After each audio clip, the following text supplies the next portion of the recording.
Hello, I'm Michelle, and welcome to the Snugglery. We're going to dive right into crocheting bottom-up sweaters in the round. A very common thing done in knitting, but I don't see it as much as I'd like in crochet. I'll show you how to join the sleeves to the body and get all your stitches going around in a big circular yoke so you can decrease stitches to shape the shoulders and form the neckline. If you're wondering who this beautiful specimen is right here, she's called the Better Sweater, a new paid pattern I just put out and I've teased in a couple recent videos on my channel. Now, since this is a paid pattern, I know not all of you will purchase it, so I want to start with some more general overview of bottom-up sweaters, and then I'll go into some more details later on in the video, specifically to help people who may be working this exact pattern. So, first of all, what is a bottom-up sweater? Well, you start here at the bottom, around the waistband and cuffs, in 3 separate pieces, working until your pieces reach just beneath your underarms. A great benefit to this is it makes a very portable project. You can take just one sleeve with you on the go if you'd like. So as you can see, I've come to the hard part of bottom-up sweaters, and that's joining the sleeves to the body. Basically what you'll do is skip stitches on the body and the sleeves to mark the underarms. I've already marked those skip stitches here. With your working yarn attached to the body, you'll line up those marked stitches to skip. Then you'll crochet right onto the sleeve, around the sleeve stitches, up to the next marker. Then crochet directly back onto the body up to the next set of markers, around the sleeve, back onto the body, and you're back where you started. Now you're working in the round and you can start decreasing to shape the shoulders. And now I'll show you just what that looks like. I'm going to insert my hook right here where I left off on the body.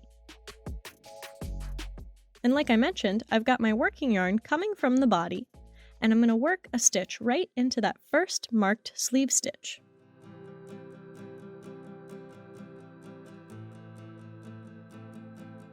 And now I can continue working along the edge of my sleeve. For my pattern, I'm working in the linen stitch, and skipping some stitches as I work around so that my oversized sleeves have a cinched look at this seam.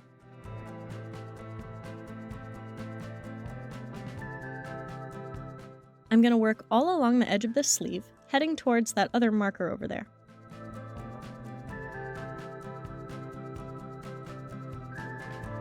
And when I work into that last marker, I'm going to grab the body portion and find the other underarm marker on him. Then I'll work right into that marked stitch to get my working yarn back onto the body of the sweater.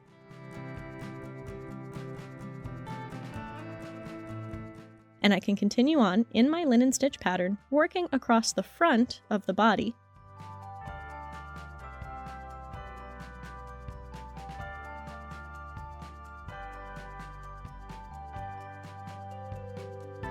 And when I work up to my next underarm marker,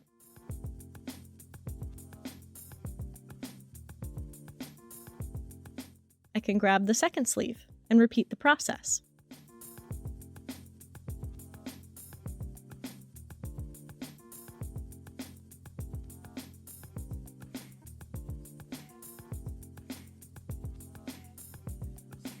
For those of you working this pattern, remember to chain 1 between these 2 stitches to maintain the linen stitch. So I'm working back up to the next sleeve marker,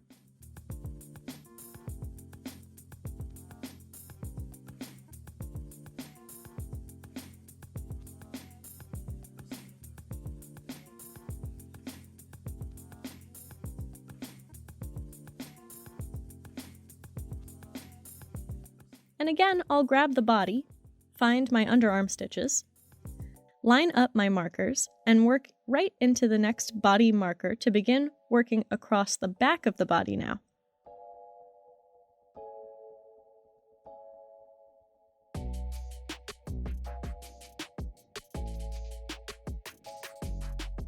And when you work back up to where you started, I want to show those working the pattern this here. When you approach the chain 1 before your first stitch, treat it like a chain space. So work under it as if it's a chain space to make your single crochet. And this chain 1 is the last stitch of the round. So the next stitch I make right after where we fastened on the first sleeve, that is the first stitch of our new yoke rounds. So you can place your new round marker here.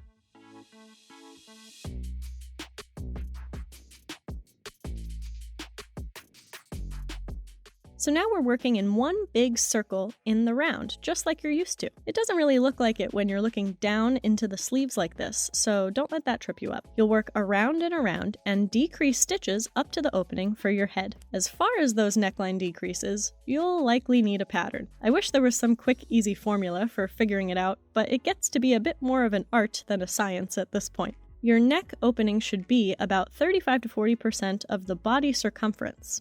And yokes are typically between 7 to 9 inches long for adults. So an ambitious pattern writer could probably figure it out from there. I chose to do even decreases every few rows, and I'm going to demonstrate those decreases here on this little guy. Let's pretend this is the sweater, and it will represent a small version of our circular yoke. So I'm about to work my first stitch of the new round, and move my marker. This guy counts as 1 stitch. For the sample, we've got 4 stitches between decreases, so I'm going to count 1, 2, 3, 4. And into the next 2 chain spaces, I'm going to work a decrease by pulling up a loop in each chain space and yarning over to pull through all the loops on my hook, and chain 1 to keep my linen stitch pattern, much like a single crochet decrease. Again, I'm going to work 1, 2, 3, 4 stitches and decrease to the end of the round.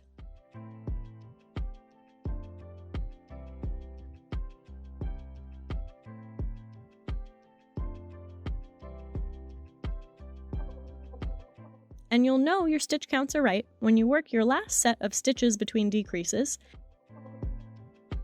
and there are 2 chain spaces left before your marker. And you can decrease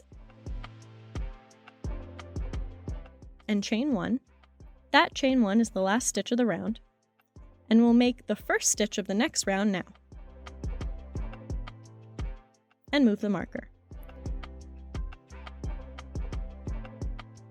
And now when you work a non-decrease round, work into chain spaces as normal.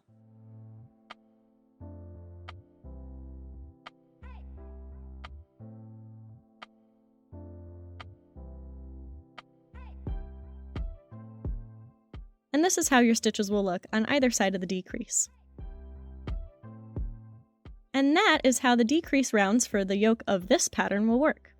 In the next video, I'll show you how to add the join-as-you-go slip stitch collar along the stitches of the neckline edge, and also how to seam the little holes in the underarms left by the stitches that we skipped when we joined the sleeves.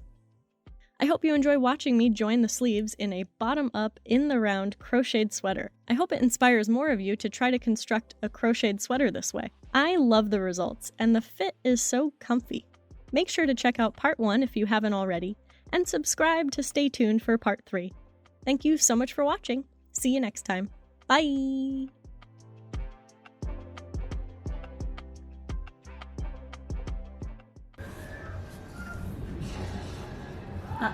Nope.